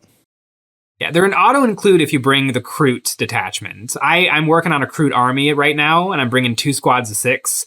I might bump it up to 3 squads of 6, just because they're wickedly good. They do mortal wounds on the charge. They hit really, really good. They're one of the only good damage dealers in Kroot. The posing is actually awesome. Like, the one that's suspended off the... So one of them is doing the thing I joked about earlier, where it's jumping off of a rock. So that's a down mark for me. But one of them is like up on it's supported by only its knuckle, and it's got the picture's on screen for the audience at home now, and its momentum is like it's running on its front legs, and it's bouncing off those knuckles. That is some incredible posing. Like, people always talk about the dynamic nature of a model, and it always makes me roll my eyes. Like, you know, when people say video games are visceral, this model's so dynamic. But like, that model just that is the epitome. That's the platonic ideal of like dynamic modeling. These models are sick. Yeah, I also love in the Kroot community, there's a weird subculture of Kroot players, not Tau players, Kroot players, and they're so weird. I've got a buddy, he has his like online handle is Felix the Krootsy, and he's all for a decade has made all these really, really cool Kroot sculpts that are unofficial, but it's so interesting that this weird subculture of Warhammer that never really probably should have seen the light of day. Games Workshop's like, boom, range refresh, beautiful Kroot minis. Is it a box of 3? It's a box of 3. Okay, that's good. There's 2 pros and cons to this as well. It's like, one, it's great to see them give Kroot love and give the auxiliaries love, doing the Vespids and stuff. I love that. The downside of it is that they're fleshing out the 2 that we know of. I would love to have seen more combined auxiliary races show up, right? Because we're not going to get enough alien race in 40k for a while. They just seem to be really reluctant to do it. I guess the Votan kind of count, but they're ancient humans, right? So what I really, really would like to see is an auxiliary unit that just shows us one random race from some random fucking solar system that the Tau encountered and now use as their do a thing. Do you see what I mean? It'd been cool if they expanded that role within the Tau. I would love to see like I would love to see a Tau unit of like Tau Govessa, which is the humans who work with the Tau. And there's another Tau alien that's like a flying polar bear. That would be, I don't know if it's ever been depicted, but it's been like, I think in one of the novels it's described. Yeah, so exactly. There should be like cool stuff like that. I've seen people kit bash Pathfinder squads to have human heads and stuff to make them into auxiliary cadre fire squads, fire warriors or whatever, and that's kind of cool. Yeah, I would love to see that flesh out, but yeah, no, I think this is a good pick. This is I had criticisms to your last picks, but this one is just a solidly good unit, and it's also quite interesting and different. Like, I don't like the new horses for the Krieg. I don't really like horses much in general, but this is the kind of cavalry that I can get behind. I like cavalry in AOS, but not in 40k. Okay, so coming up to we're back on bad stuff now. We're back on bad stuff. I've got my second spot. The entire, inverted commas, the entire Blood Angels refresh, but mainly the Sand Guard. Okay? Dante was fine. Sanguinor, fine. Lamartes, pretty fucking good. And if we go back a bit, Mephiston was pretty great too and stuff. Death Company getting updated to be a fucking upgrade sprue, criminal. Absolutely criminal. As one of my favourite things in the entire game, fucking criminal. And then the Sand Guard, they are fine. And that's not where they should be. Compare them to the Inner Circle, compare them to Sword Brethren, compare them to fucking Blade Guard veterans. They just look so boring and basic. They're so undecorated for like the faction that are meant to be warrior poets that tragically fell to like a thirst for blood. Like, they don't even have wings. I know they have wings on the little fucking fans, but... But don't forget, the little flappy wings have a picture of an angelic wing on them. You fucking dare. And then the worst bit, no nipples. Like, no nips. There was a moment where I was like, is this just... I talked about this like Vince Ventrella when he was on the show. Are they just sanitizing shit? Is this just the sanitization of 40k? Have we got to the point where the company's so big they're like, whoa. Now, luckily, since then, we've seen them do the new Slaneshi models for Emperor's Children, and they've got fucking nipples all over the place, and they're pretty weird and crazy. And we've seen other range refreshes like the Eldar, where I don't think they lost any of their character. If anything, they were like perfect redepictions. Similar to like Dante and the Sanguinor, they were good, loyal depictions of what they were before. The Sanguinary Guard stand out as a weird blip, which is a good thing, because I was moaning about this for like the last year or so, right? They're a blip. They're a blip of just shit revamp. I'm sorry to anyone who worked on it, and I'm assuming that you like, there might be reasons for this, right? Like being hamstrung on like one of the big factions, being told not to go too adventurous with it. Like, compare them to the fucking, these things from Scaventide, right? I haven't painted mine yet, but God, the silhouette, the intricacies, the details, the wings, and then Sangard is just like, fuck, I hate them. I hate new Sangard. They're mostly just Assault Intercessors. They almost look like Assault Intercessors with maybe some Blood Angels bits on them. Like, they don't hit nearly as hard as the old ones. And the old ones were tiny, which was kind of a problem, but they had so much more going on. I'm not even saying the old ones are good. Like, I'm saying they needed an update. They started to look stupid. Absolutely agree. But, like, just wings and masks and, like, nipples. Wings, masks, and nipples. And the new ones have kind of the mask, but the mask is, like... to be fair, I hate it so much I haven't bought the kit. So maybe there's other heads in there that just aren't commonly used. I'm looking in the web store now, and it doesn't look that way. And, like, they even did some of the AOS tech of, like, putting the little banner on the spear. That's a really common thing you see on AOS models. To move the banner onto a functioning weapon. Why the fuck couldn't they give them the cool wings or some shit as well? I just think they're so... And just to reiterate, if you're sat at home thinking, Vince, what the fuck are you talking about? They're fine. Fine is not good enough. And secondly, the Blood Angels are meant to be, not sexy, but they're meant to be really ornate and fancy. That's the whole fucking point. Like, during the Heresy, they were one of the more ornate ones alongside the Emperor's Children, because they were one of the legions that allowed poetry and artistry to be one of their pursuits whilst at war. And whilst that subdued a little bit into 40k, look at the faction prior to this update. They still have gold filigree and wings, and they are the angelic host. You can't have the angelic host without wings. What are you fucking doing? Oh, God. Yeah. But like I said, it's a weird... So. It's a weird blip of Games Workshop has been knocking it out of the ballpark with the chapter-specific veteran Space Marines with swords.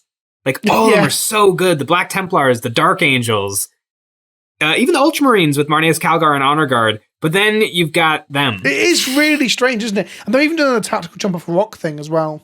Like, Because, like, again, the Sanguinary, both his original and the update, he's on the scrolls, much similar to classic Celestine into the new Celestine. So that's the thing they've done with that. And these guys just like, nah, we could have wings and robes. We could have flowing robes, for fuck's sake. They could have, but no. Anyway, I've labeled this in videos on its own. I've talked about this on the podcast before, but it was easily getting there. But it's not my number one slot.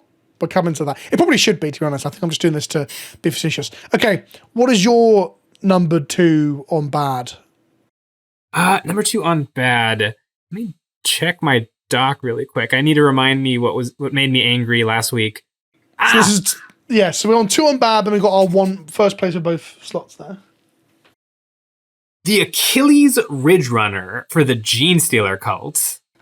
Why? That poor little car. Now, it looks so dumb. And so the lore of this little car is that they drive around looking for where to mine. That's not how you figure out where minerals are. Number 2, it's a Batmobile. But it's not even the cool Batmobile. It's like the little Batmobile that comes with the Batcave playset. Sure, yeah, okay, I can see that. Why?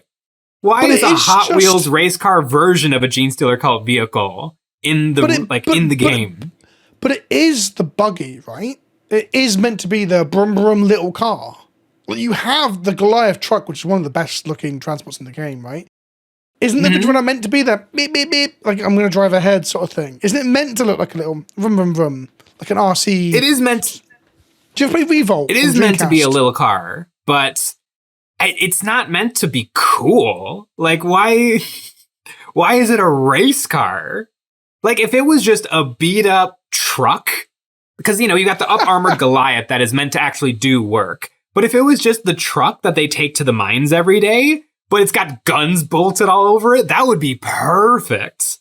But it does not look like it was ever not a military vehicle. That's true. I do agree with that. I do see that. It doesn't look like the aesthetic of the GSC, if people don't know, is meant to be revolutionary miners, right? It's meant to be the taking of the industrial gear and turning it against the power, the proletariat versus the bourgeoisie or whatever of the Imperium. And I agree with you, the Goliath looks like that. The Goliath looks like a truck that people on a colony world would drive through the ashen wastes.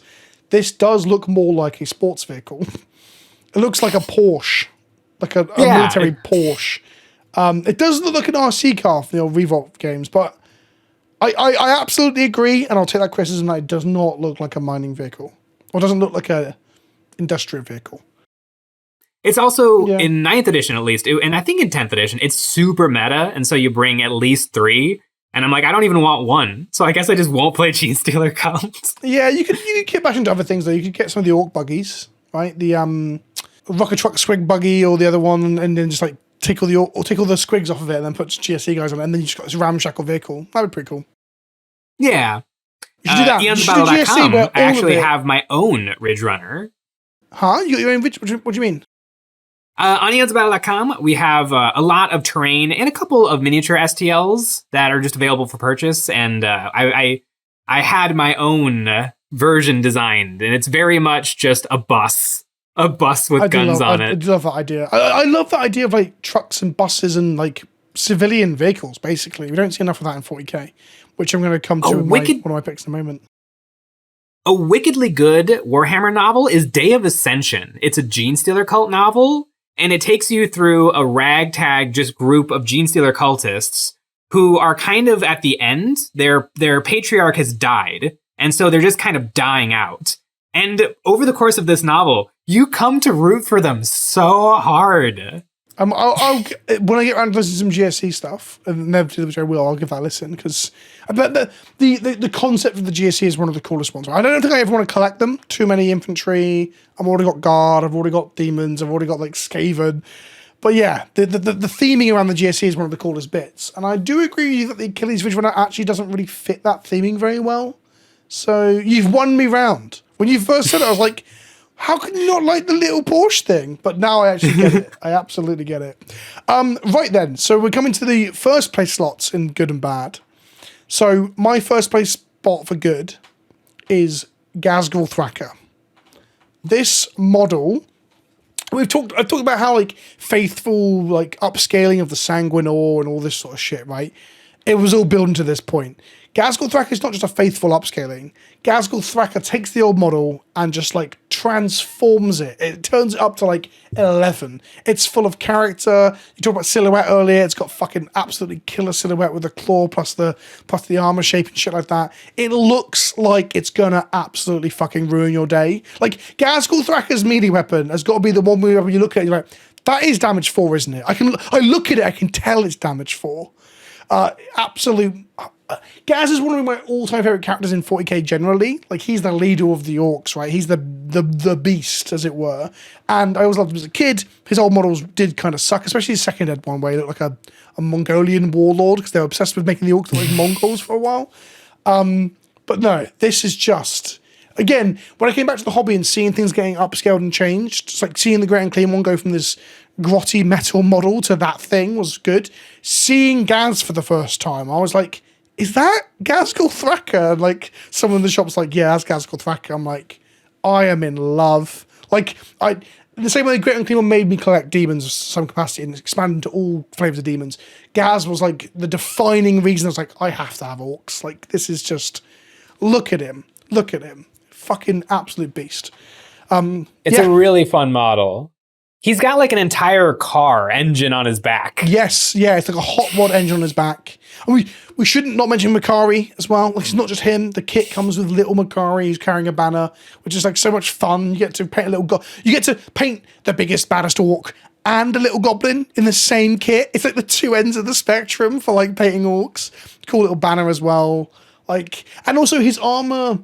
The model has these huge areas on it that you can actually have a lot of skill expression or creativity on if you want to. I defaulted to like yellow inking over white Z4 highlights and stuff. I kind of want to paint a second one now to do something different with it.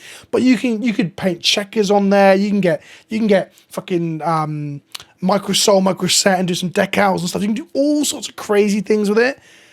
There's banners. There's a fucking Cadillac skull on top of it, like he's just been to the ranch and stolen someone's pet trophy. There's so much going on. His gun, it's dog shit in the game and has been for 4 editions, but it's a quad-barreled like gun with bullets flying out of it. Ghazghkull Thraka. Yeah. Absolute best model. Like, hands down. Love it. What's your pick for favorite model?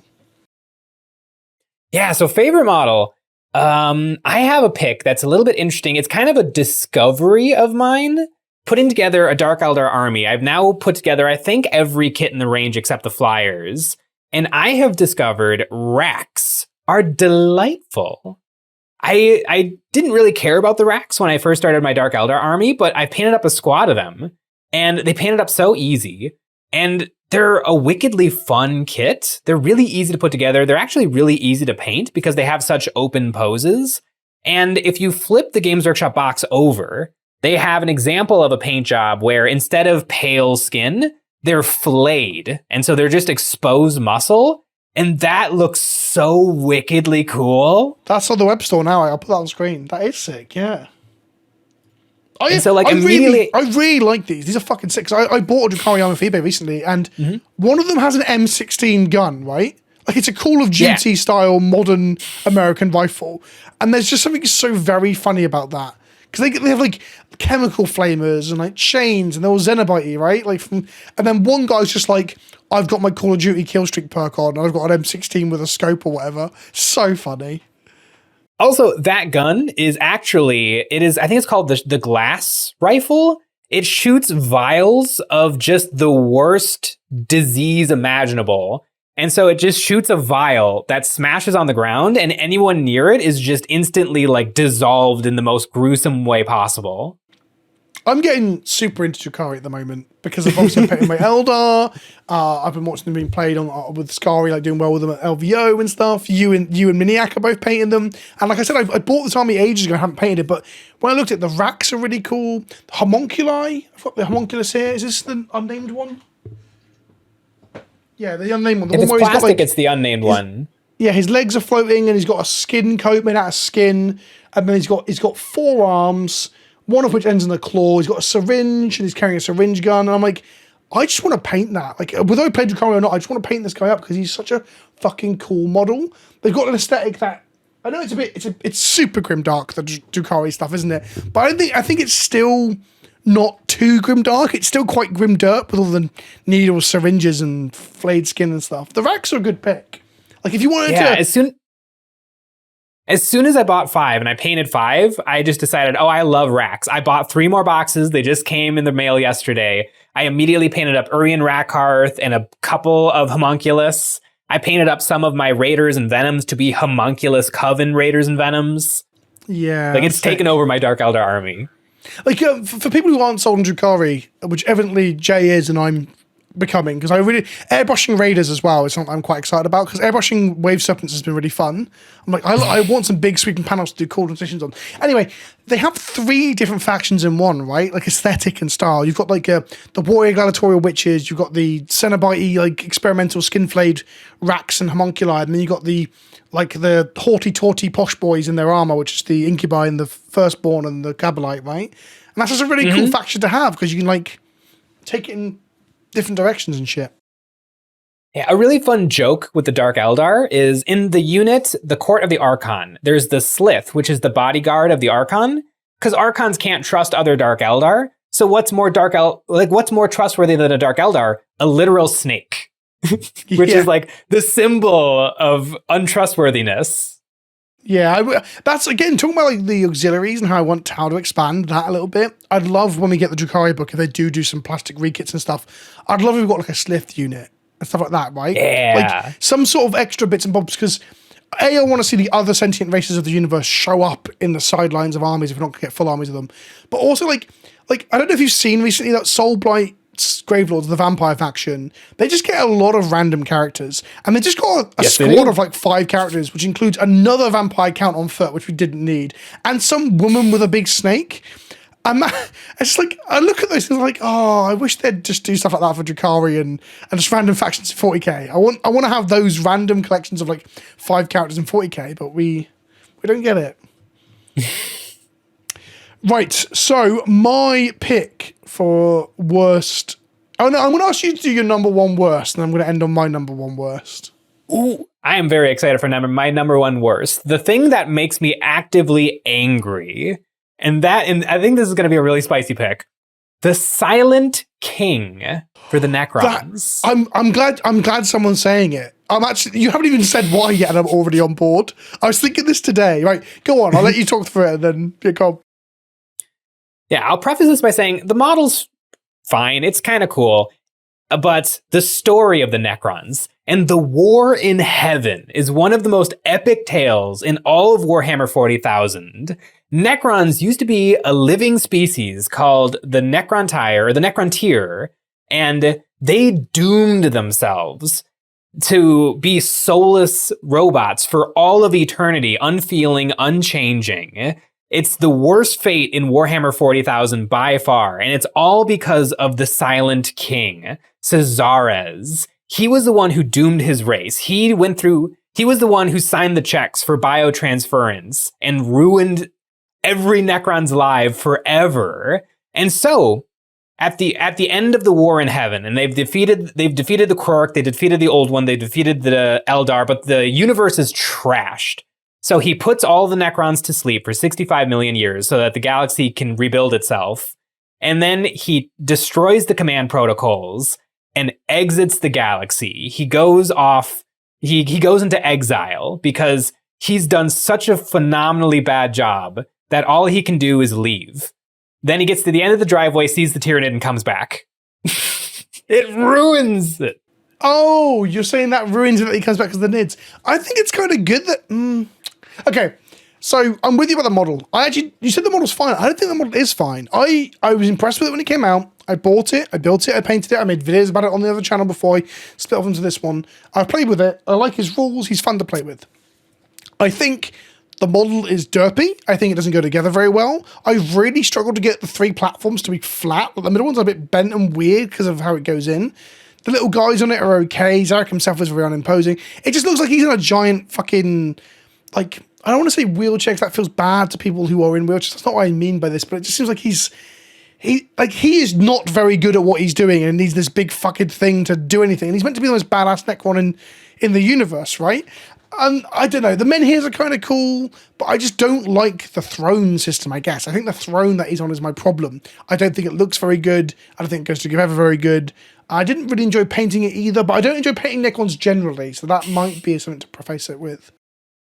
Yeah, another giant problem I have is the Silent King himself is very triumphant. He's got the tall hat.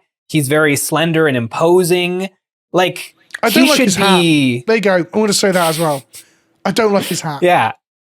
Like, he should be, if he's going to show back up, he should be the most penitent and remorseful character in the history of the galaxy. Interesting. There's I'm going to forget who sculpted it, but somebody made a really cool mini based on the story of the Silent King. And that character, he's very human. He actually has much more human proportions than a standard Necron. And his death mask has like tear tracks coming down from his eyes as if he's remorseful for dooming his entire species. But no, Silent King is just standing there, trumpets blaring, big stick. It's so lame. Yeah, okay, that's interesting too. I think, having an emotional element or center to it could have been interesting. I guess that's not what we expect from the Necrons, but I guess him being the outlier would be fine because he is like the archetypal Necron. I guess no, that's the opposite. He's the archetypal Necron and he gets to go outside the archetype because he's the, I like that. I'm with you. I'm with you entirely. The other way for that as well is that, do you know I just looked it up, the Ossiarch Bone Reaper leader guy, I don't know what his name is, but you know the guy, he's holding the shield out, with the spear. That model panorama, that guy looks regal and majestic and like you don't want to fuck with him, right? And I know he's also like fucking 9 foot tall or whatever, but even if you shrunk him down, I still think he would look dramatically epic, I guess, for lack of a better word. The Silent King, the way he stood in his little throne, just stood there like that, I just don't think he looks that way. Nothing about him is imposing or exciting or interesting. And his hat is stupid. Now, this is personal preference, but his hat is fucking stupid. And also, I don't think he has a death mask now, right? Where is my copy of it? Where is he? He's here somewhere. He's just got a Necron face. Yeah, he's just got a Necron face. He should have a full-on death mask. Because, I'm with you. I was, a week or so ago, or 2 weeks ago when I suggested this video to you, I was watching someone else's videos, not someone else's video like this, but a video about the 5 best models in 40k or whatever, some solo thing. And they got to the Silent King on like slot 2 and I was like, no. A, the Void Dragon is the best Necron model. And B, I think the Silent King is quite low down. As someone who was into it when it came out and it's only gotten worse over time, in my opinion. Yeah, Necrons have a lot of really fun lore. The only reason it's the Silent King is because Games Workshop is bringing Primarchs back to life, and they're like, who's the Necron Primarch? The Silent King. No, the Silent King is a god. Well, this is why I'm scared they'll do the Emperor at some point. I don't want that. I also don't... I guess they'll never do the Chaos Gods because they've got their avatars exist, right? So there's that. And... Yeah, it should have been the Storm Lord. It should have been Imhotep. Imhotep is on the rise in the Necron lore. Like, he's the one who's going to bring all of the Necrons back and reconquer the galaxy. It shouldn't be the Silent King again. Well, I guess there's that hype element of, like, using those old names from old lore and old stories, like the Void Dragon and the Silent King, because it gets people excited. It's like references and member berries, I guess, in a way. But I don't know. I don't hate him coming back, because I had no skin in the game for that. Like, I wasn't hugely aware of his lore ahead of him coming back. But this model does suck. And that's the important point. Yeah. Because this is about models, not rules and lore, Jay. Right. On topic of models. Are you ready? My number one pick for worst model in 40k is the entire fucking Votann range. It sucks. Ooh. It just sucks. They brought back the Space Dwarves. They unsquatted the squats. And when I heard it, when they did the announcement, I was like, I'm in. My most played D&D character is a Dwarven Paladin, and I fucking love this shit. Gimli, I know he's the comic relief in the films. Fucking love me some Gimli. I just love stubborn, big bearded dwarves. The old world dwarf stuff. You know that guy who's recently released who's stood on the shield being carried by his 4 blokes? Fucking phenomenal. Votann come back. And their base aesthetic principle is that they're firstborn Marines but shorter. I'm like, what the fuck is that? Then we got the trikes, but they were hover trikes. Okay, sure, that's a personal preference thing. And then we got like some shirtless berserkers, a wizard man who looks like Santa Claus, and 2 vehicles. Job done. Moving on. It's like the World Eaters where they got like 4 fucking kits, which was criminal, but that was those kits were very good at showing us what the World Eaters were, have been, and will be from now on. It's that thing like I said before. It's faithful. The Votann, where's the fucking trains, dude? Where's the fucking trains? Old classic Epic had fucking land trains. They had blimps. They had all this wild shit that we see in AOS with the Caradons and all that sort of stuff. And in 40k, we got Moon Boot Space Marines and a Disco Mobile.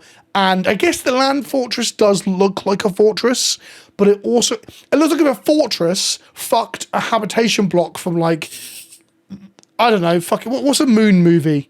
From Starfield. Their vehicles look a bit too much like Starfield. That game sucked ass. The Votann were done dirty. They're not bad, I guess is the argument. It's absolutely technically accomplished to a specification. They're fucking boring. And their lore of having AI, the thing that the Imperium is terrified about. They hate that shit, right? That is real heresy right there because of how bad it's been for mankind in the past. What do we get? Not a single fucking robot. A robot head? I think the Psycho equivalent has a robot head. What is going on?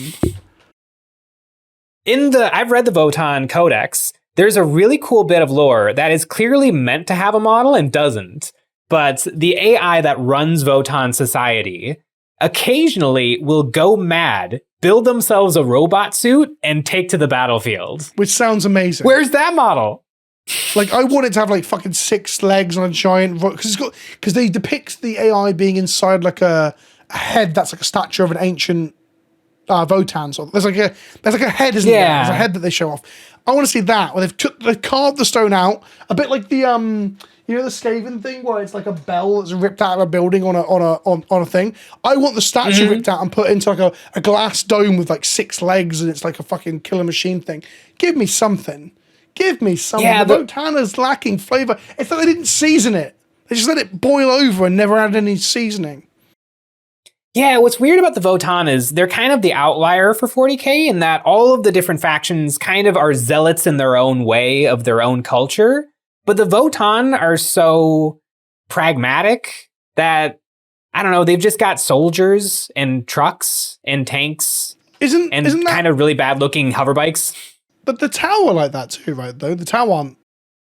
There's a great it's brainwashing, I guess, there's that, isn't there? Brainwashing from the ethereals who are mind controlling them to their own greater good. And what does the greater good mean? And you've got the Far Side Enclave who maybe know what the greater good really is and are fighting against it.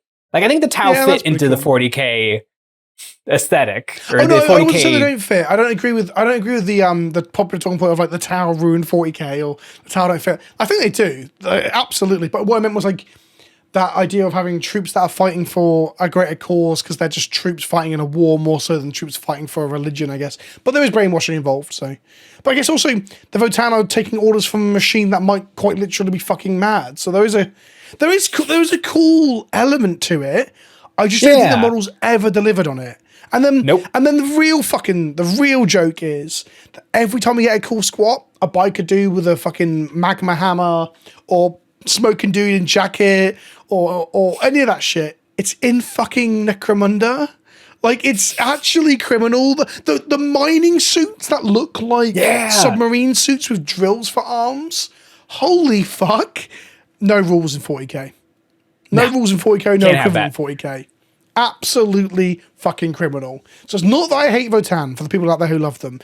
It sounds like it was designed for me. Land trains, old school Warhammer reference, dwarves being my jam. Fucking love me a dwarven rifleman in Warcraft 3.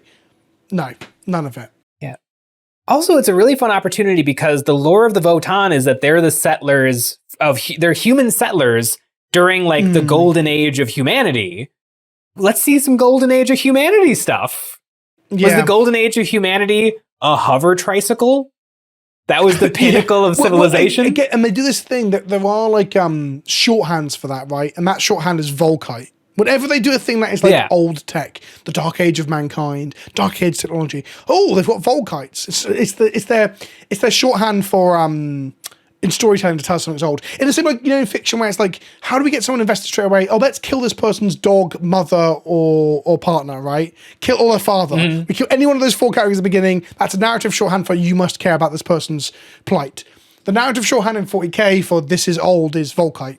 Oh, they got Volkite. Oh, yeah. Okay, they must be old then. And you're right, it'd be much cooler if they had automaton robots that were AI powered, or this AI supercomputer centerpiece thing, or land trains, or blimps, or biker bikes. One of the arguments I've heard before is that a lot of the old squat stuff was brightly technicolored mining stuff to go with the old classic dwarven thing. And unfortunately, GSC, when they were created, which is quite a good model line for the most part, took mining lasers and trucks and took away the industrial repurposing element from the squats. So GW were left with like, what do we do? Well, we'll give them runes and AI. But even then, the runes and the AI still don't really feature in their model line that heavily. Yeah, it's very unfocused and unfleshed out. And also, they only have like 6 kits, so every Votann army is the exact same army. Exactly. But then there's only 4 kits for World Eaters, but I still think it does better than that, right? Like, there's only like 6 kits for Thousand Sons, and that army's like 100 years old at this point. Like, these armies need new stuff. I absolutely agree. Okay, so if you want to sound off in the comment section below, telling us how insane we are or how we've helped you see the light about these things, please comment down below. And also don't forget, Jay told us an hour and 20 minutes ago, or hour and 15, about eggs. And if you got this far in the video, well, you should comment about eggs anyway. Jay, do you want to, people will probably know who you are, but do you want to plug a pluggable? Where can people find you if they want to hear more of your takes on Redemptor knees? Yeah, Eons of Battle, youtube.com. New video every Monday, Wednesday, Friday. Eonsofbattle.com is the place to go to find some really, really cool terrain. Yeah, that's about it. Sick. Absolutely stellar. You've done this before. Your intros always make me laugh. I watched a part of the video where you're doing the painting the Valkyries, where you're in the car and doing the intro while in the car, and I'm like, I've worked in call centers and I've also done a job like this. I know when you've got something memorized. It's just so funny to see it memorized. Anyway, that's it, kids. You can go away now, but not before commenting. Comment down below, and we'll see you in the next one. Ta-ta for now.